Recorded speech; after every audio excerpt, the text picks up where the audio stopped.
So this panel is going to be focused on AI, and we have the team from Google DeepMind here. So we're really thrilled to have them. They're going to be talking about all of their work. I'm going to hand things over to our next moderator, Phil Regier. Phil is the University Dean for Educational Initiatives and the CEO of EdPlus at ASU. So he's going to be leading our conversation this morning. And coming on stage, we have Lila Ibrahim, who's the COO of Google DeepMind, Irina Jurenka, who's the research lead, Obum, Ekeke, who is the head of education partnerships at Google DeepMind. So we're really thrilled to have all of them here. Here to discuss AI and their work at Google DeepMind, please welcome all of our panelists.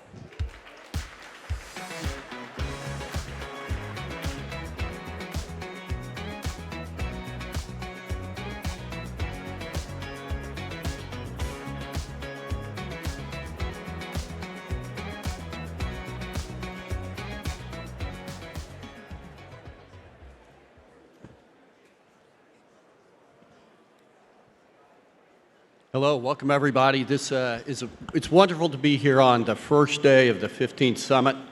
And perhaps you've noticed there's a tremendous amount of buzz and activity and energy around the topic of AI.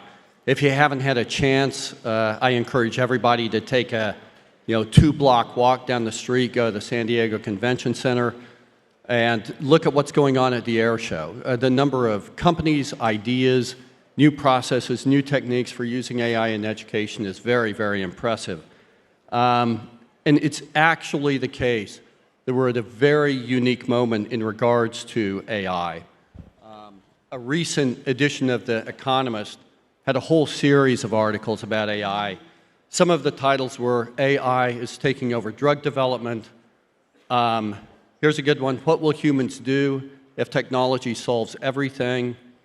Many of you will be interested in the article, just how rich our business is getting in the AI gold rush. And then finally one about how to define artificial general intelligence, which had this quote. In January, researchers at Google DeepMind proposed 6 levels of AGI. They say the models have reached only the lowest level, with AI tools equal to or slightly better than an unskilled human. Now that gives me a great deal of comfort. I have some skills, and that means I have weeks, perhaps months of continued relevance.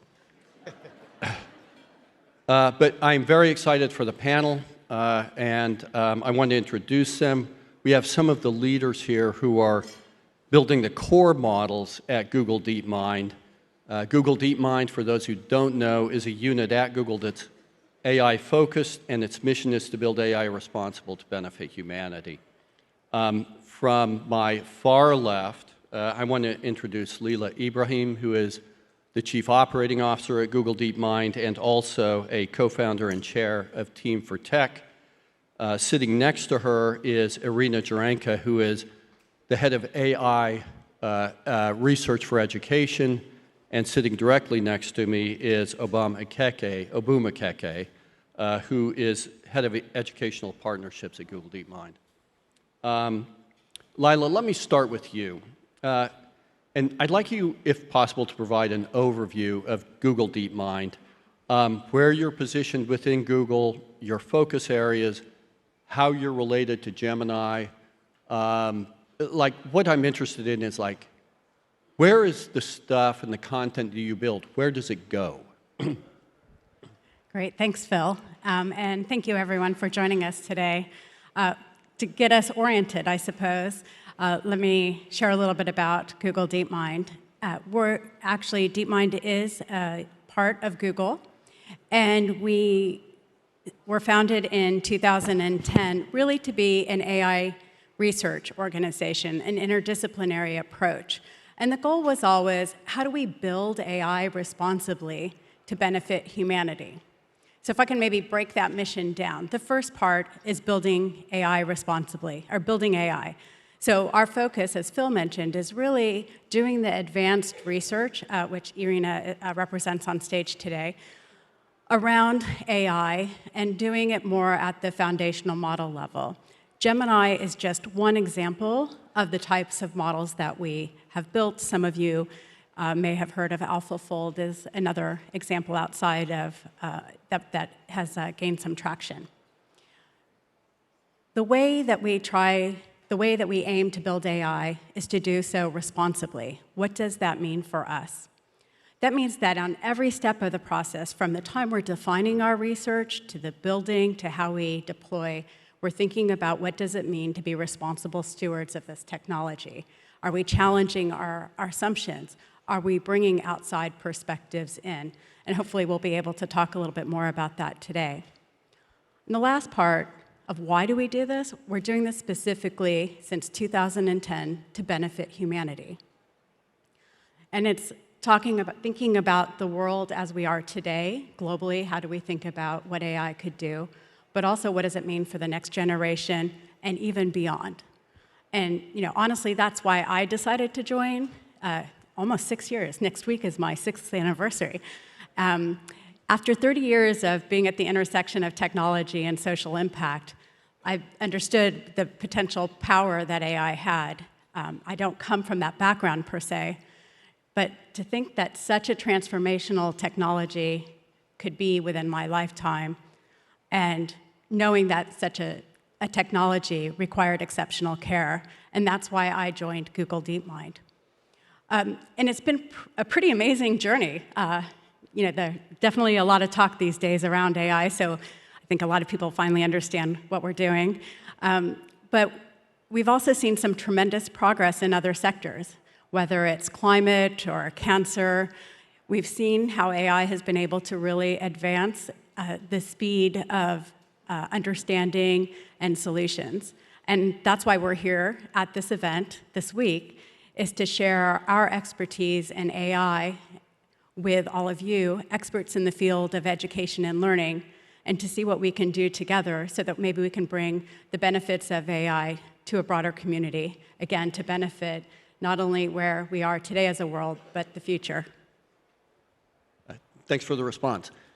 Like with all new technologies, there is a tremendous amount of hype before we actually end up with productive and pragmatic models that work for the long term. Given your unique perspective, and particularly relative to education, and this is for all the panelists, what are you most excited about? Like, what do you think will be the productive models going forward in the very near term? Obum, shall I start with you? Sure, Phil. Thank you so much, and hi, everyone. So I went to school in an environment with very large class size. Imagine having hundreds of students to one teacher. It was absolutely impracticable to expect one-to-one feedback from our teachers back in the days. So I'm really excited in applications of AI in analyzing students' work and providing very instant feedback to both students and teachers. And think of how that can help a teacher to identify areas where additional support might be needed for every learner. I'm also excited about, I actually was in the ASU yesterday, and I saw very impressive applications already across conversational tutoring, personalized learning, content generation, and so on. Irina? Sure, yeah, thank you, Phil. I feel like with every technology, there's always something it can do well, and there are some things it still can't do. And we went through quite a few paradigm shifts in AI since the 50s when the field started. And I think with every generation of AI, people get very excited about the potentials of the new technology. But we always have to remember to also respect the risks. And I think this is the same now with Gen AI. Obviously, it's a very new technology. It has a lot of potential, and there is obviously a lot of excitement about what it can do in the world. But because it's so new and in a way raw, we have to remember that it has limitations, and we have to think about how we apply this technology responsibly so that we reap the benefits while minimizing the risks. So I think in the short term, Gen AI is amazing at the more narrow tasks.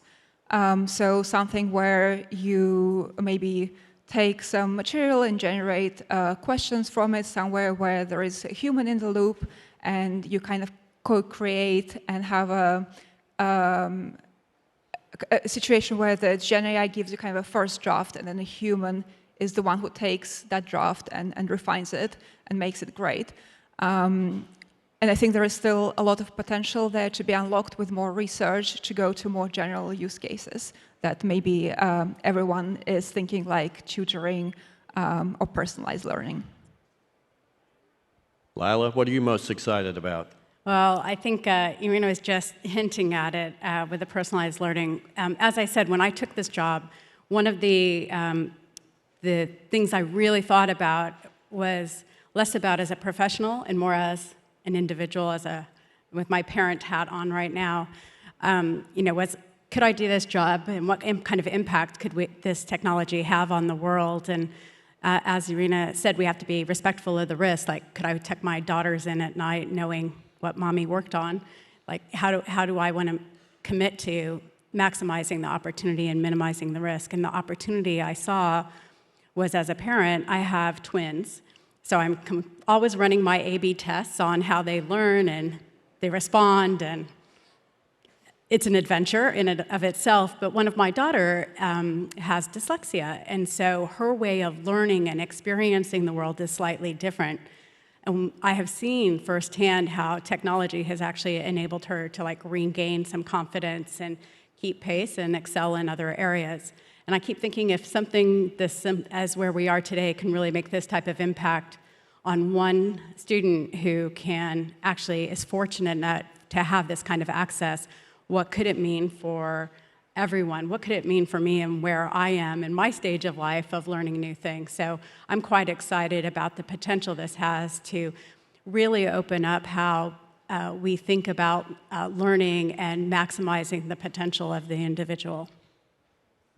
So thanks, and that's actually a great lead into the next thing I want to ask, because the promise certainly is for AI to make quality education accessible for learners globally, and that obviously is a profound benefit to humanity. And so, Obum, let me ask you, at DeepMind, how do you think about helping young global citizens gain access to the benefits from AI?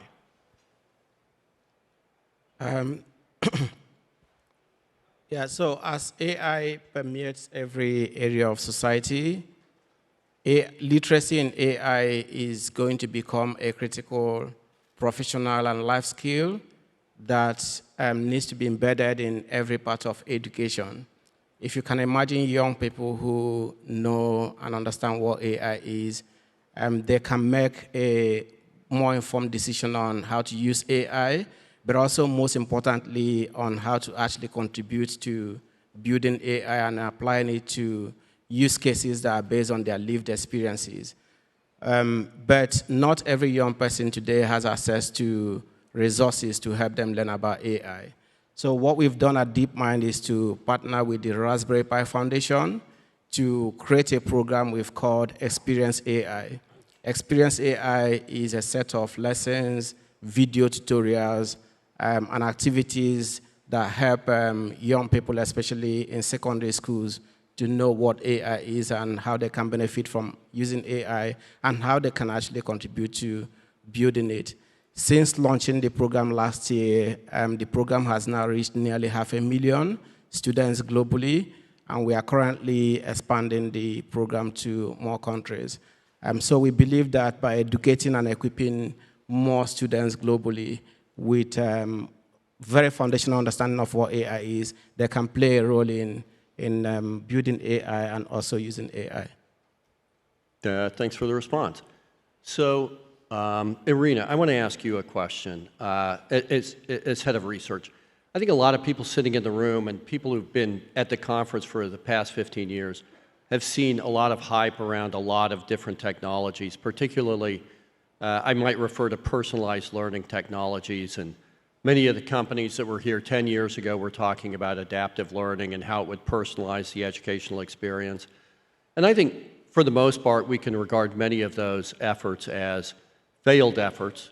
And I think my question is, why should we think AI is any different than some of the hype that we had over the past or the prior 10 years in terms of being able to provide a deeply personalized experience for learners? Is Google DeepMind positioned to solve the challenge, and if so, how? Yeah, this is a great question. So I think first thing to remember is all the personalized learning approaches that you've mentioned, Phil, were also done with AI, but different versions of it. So there is definitely a question of whether Gen AI, the latest iteration of AI, is going to be the solution to, I think, the holy grail that we're all thinking about of like personalized one-on-one tutoring experience for every learner. I think we don't know the answer to that question yet, but I think there are a lot of signs that Gen AI could bring us much closer to that goal than we have been before. But I think we also have to realize that personalized tutoring, it's a huge challenge. It's a very complex problem. And it's not something that we are going to solve in the next couple of months. And the reason for that is because it requires two things. It requires reasoning and it requires intuition. So if you think about what is great pedagogy, it's not actually something that we even know how to measure right now. We can recognize it when we see it. And of course, there's a lot of learning science around it. But I think we can all agree that learning science does not necessarily agree on what exactly makes great pedagogy. And when you ask a teacher why they've kind of taken the student on this learning journey versus another, sometimes it's hard to actually explain all the decisions. It's kind of the years of experience that the teacher brings to then guide how they approach each student. And I think we can't expect to take, let's say, a college graduate, give them a page of instructions and expect that they'll become an amazing teacher from just reading that. And that's what kind of we're trying to do right now with prompting, right? We're just giving a few instructions to a generative AI model, which has a lot of basic knowledge. And we expect it to kind of figure out how to be an amazing teacher. So I think it's kind of unlikely to just happen like that. But what we do know at DeepMind, and we have a lot of experience with, is how to bring together reasoning and intuition into a model, an AI model, and then let that model do great things. So we've done it with AlphaGo, which you may have heard, became a world-class player of an ancient game of Go. And the thing about Go is that it's an incredibly complex game. You can't enumerate all the possible moves. They say that there are more possible moves at any point than atoms in the universe. So for the longest time, it was considered to be unsolvable by kind of rule-based AI systems. And what DeepMind did was we kind of said, let's ignore the rules. Let's give the AI an opportunity to play for itself and discover how to, kind of the intuition of how to play the game by itself. And that was the secret sauce. So I think we have this at the back of our mind. So if we can figure out how to let AI discover great pedagogy by itself, then we can have this next level of technology. But I guess the key question here is, how do we measure success? And this is the key problem of kind of benchmarking and measuring great pedagogy that I think no one really knows how to solve, and that's what we are concentrating on. So I lead a team of about 30, 40 people. We have amazing people from different backgrounds, from software engineering to research science, cognitive science, learning science. And we're trying to work together also with a lot of partners like ASU and Raspberry Pi recently to bring all the best insights from learning science and machine learning to kind of bring together the reasoning and intuition into a single AI model. Thanks. And I've got a follow-up, but I'm going to save it for a minute. And Lila, I want to go back to you. In the educational community, we all realize that we need to be very intentional and critical and mindful of how AI is applied in the classroom especially, in order to protect not just the students, but also the faculty and the teachers who are using it. So let me ask you, from your perspective, what ingredients are needed in order to make AI safe in an educational environment? Yeah, it's a good question, and something that is not going to be solved by one company or one organization, one country. It is really going to be a collaborative effort. And while there is a lot, I think, happening in the world around policy and regulation discussions, and one of the things that we've been doing in parallel is trying to bring some of the outside voices into our work so that as we're doing the research, we're actually doing it with those inputs in mind, so almost like a design criteria. Another thing we've done that I think might be helpful for other organizations to just share a best practice. As Chief Operating Officer, I oversee our work with externally within the organization around policy and collaboration, also our internal operations, but also responsibility and safety. And we've developed a framework on how we think about this. First and foremost, it has to be baked into the culture, ideally from the start and not a bolt-on. So I think that this is something really incredible, and it has to be role modeled from the top. The second thing is we've set up our internal governance. We've had principles, AI principles, since 2010 that we measure everything we're doing with a foundational model against this. But it's not just looking at risk and risk mitigation, but it's also looking at where might there be opportunities, what voices might be missing, how do we bring those voices in. We think about it from responsible research, responsible governance, and then how do we deploy the technology responsibly and in partnership when it makes sense. And we have some best practices we've done with the scientific community around our AlphaFold system. And last year, we started to engage more from the community of education and learning through a series of roundtable to help inform our policies and our work in this space. Again, thanks for the response. Obum, I want to ask you a question. At ASU, we're working closely with a company called Crash Course and YouTube to create something called Study Hall. And Study Hall is basically a YouTube channel that will move from informal learning to formal learning, providing pathways into college courses from YouTube videos. Can you talk about how you think about partnering to develop new products and how you choose what partnerships to work on and what partnerships to develop? Yeah, so for our approach to partnership lies across three broad areas, whether on the product development, but also more on the program activities we run. So we look at for partners that we can collaborate with who first have mutually aligned objectives around driving equitable access to education. We also look at for partners who bring complementary skills, so we bring the AI research expertise. As Irina mentioned earlier, we try to collaborate with organizations that also bring the pedagogical expertise. So if you think about Raspberry Pi or the ASU Study Hall and partnership is also about bringing the pedagogical expertise and deep engagement with a diverse community of learners.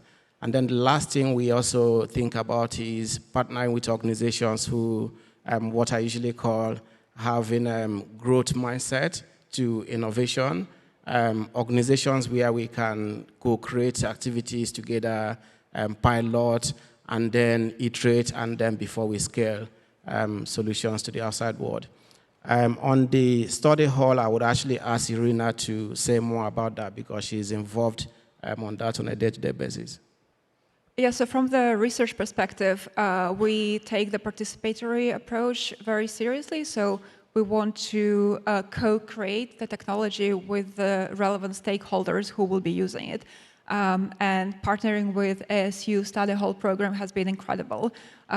First of all, we're very excited about the program itself because it gives opportunities to a very diverse kind of population to get into higher education. I think it's incredible that you're doing this. And for us to get direct feedback from your students on how our technology is performing, and also work very closely with the faculty at ASU has been invaluable because we get very quick iteration loop. We immediately notice where the technology is going wrong, and going back to this question, how do you know when when is good pedagogy happening?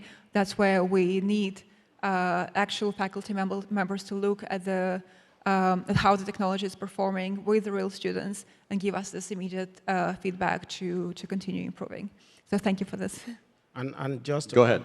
One of the things that Lila mentioned earlier around bringing the outside voice in, one of the ways we've done that with Irina's research group is we organized a roundtable session last year with the Royal Society of Arts in London, where we brought together policymakers, educators, students, and other practitioners who work at the intersection of AI and education. And that really helped us. The discussion from that roundtable opened our eyes to opportunities and challenges around AI, personalized learning, and further shape how we think and approach the work that Irina has just described. Thanks. Irina, I've got a bit of a follow-up question too. I work at a university. We have faculty from all over, and when we think about solving a problem, for example, we've been working on solving issues around math competency for over a decade. And what you find out is that faculty from different areas have completely different perspectives on how education works, on how learning works, on how teaching works. And so if you talk to a learning scientist in the psychology department, or you talk to an education researcher in an education department, or a learning engineer, or a statistician, you get very, very different perspectives on what needs to be done. And look, nobody doubts that Google is capable of building very beautiful technologies.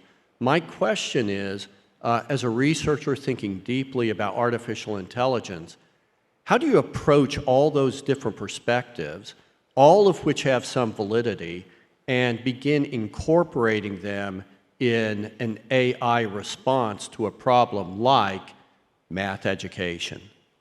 Yeah, this is a great question. First of all, our team is very multidisciplinary in the first place. So my personal background is in experimental psychology and neuroscience. And then we have people with learning science, cognitive science backgrounds. We're also bringing expert teachers to work very closely with us. So we are trying to bring experts in all kind of relevant areas, your AI ethics as well, and policy, and work very closely with them and integrate them into our team and help us interpret all of these different signals that we're seeing.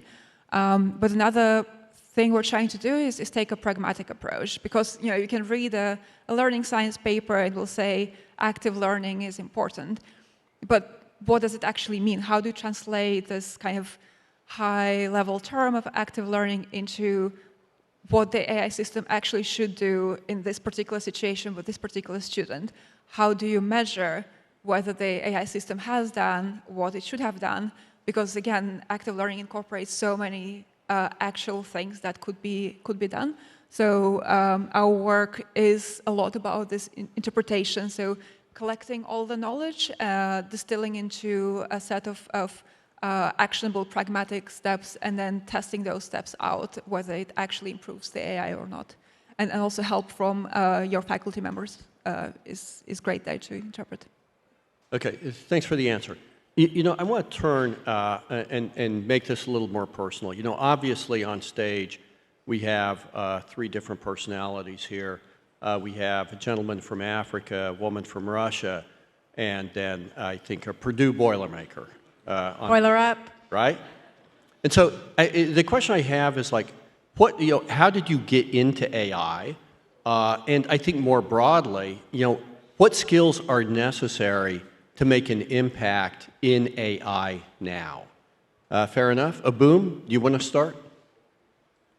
I'm waiting for the answer too. Okay. So how I got into AI, about 6 years ago, I started reading a lot about AI. The more I read about AI and the more I broadened my understanding of what AI is, the more I got excited about the transformational impact AI could have in solving some of the personal challenges I faced growing up in a very rural community in Nigeria, from healthcare to agriculture to education. But also, the more I read about AI, the more I also got scared about some of the implications to society, especially around exacerbating inequality. So I joined DeepMind. I usually joke that I have the best job in DeepMind. I joined DeepMind to actually lead a team that focus on figuring out how we can work collaboratively with ecosystem partners to diversify the field of AI and start addressing or mitigating some of those implications around exacerbating inequality. So we truly believe, to your point around the skills, we truly believe that for AI to benefit wider society, it must be developed and built and deployed by a more representative workforce. We currently partner with about 26 universities in 13 countries to run scholarship programs, mentoring, and other education programs that really broaden access to students from underrepresented groups to go all the way to do postdoc level research in AI. In Africa, for instance, where I come from, I'm very proud to say we partner with the African Institute of Mathematical Sciences on a new AI Masters program that really train Africans to become leaders and lead all the research breakthroughs around how AI could not only solve local challenges that they face, but also contribute to solving global challenges that society faces today. Thanks. Irina, how did you get into it and what skills are necessary? So my own path to AI has been somewhat unconventional. As I mentioned, I did a degree in experimental psychology and then a PhD in computational neuroscience. And I've never really thought of myself as a computer scientist, even though I've been programming since I was about 11, 12. I remember I had a diary entry when I was a teenager saying, this summer I'm going to solve AI. This is my hobby project for the summer. But somehow, coming from the background that I had, computer science was kind of a boy subject. It was for my brother to do, but not for me. So I ended up taking a very sideways route to end up where I am.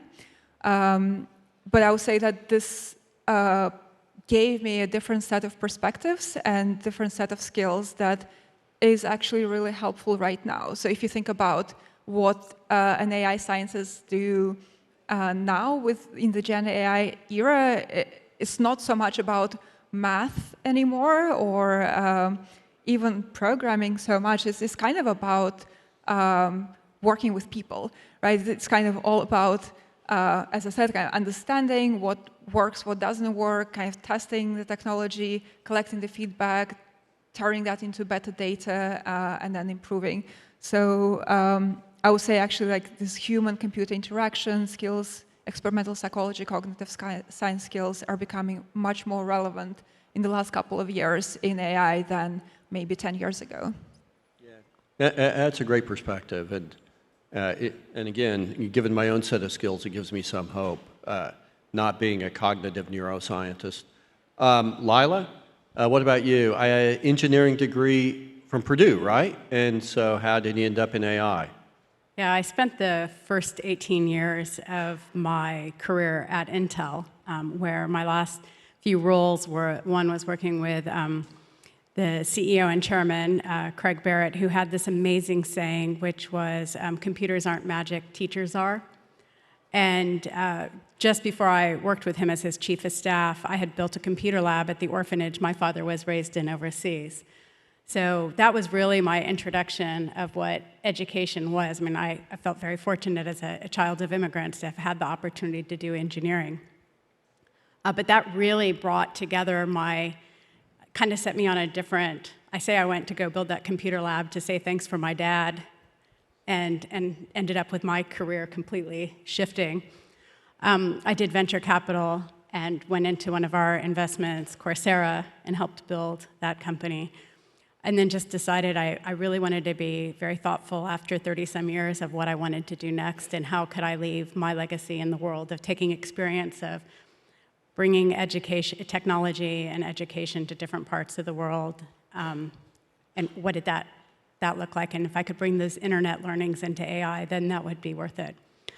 I think so I came in, I've very much spent the past 6 years learning and diligencing, being an ethnographer in the organization and learning a lot. And you mentioned in the intro, I have an education nonprofit on the side, Team for Tech. And what I've found through all of this experience is you just have to be curious, like asking questions, experiencing the technology, not taking it at its surface, playing with it, not, like, okay, well, why did this? What if I ask interact with the technology this way? I think that at the end of the day, what I've learned through this role is, and everything is much more about what makes technology work is kind of the human aspect. And I feel that the generative AI era that we're in is still the first rung on a very long ladder. And really, for it to have the impact that we hope it can have, it's really going to take a collective effort. I'm really excited we've been able to talk about research side today and look forward to future conversations as well. Okay, thank you very much. Thanks to the panelists. We really appreciate your efforts and look forward to seeing what happens in the future. Thanks a lot.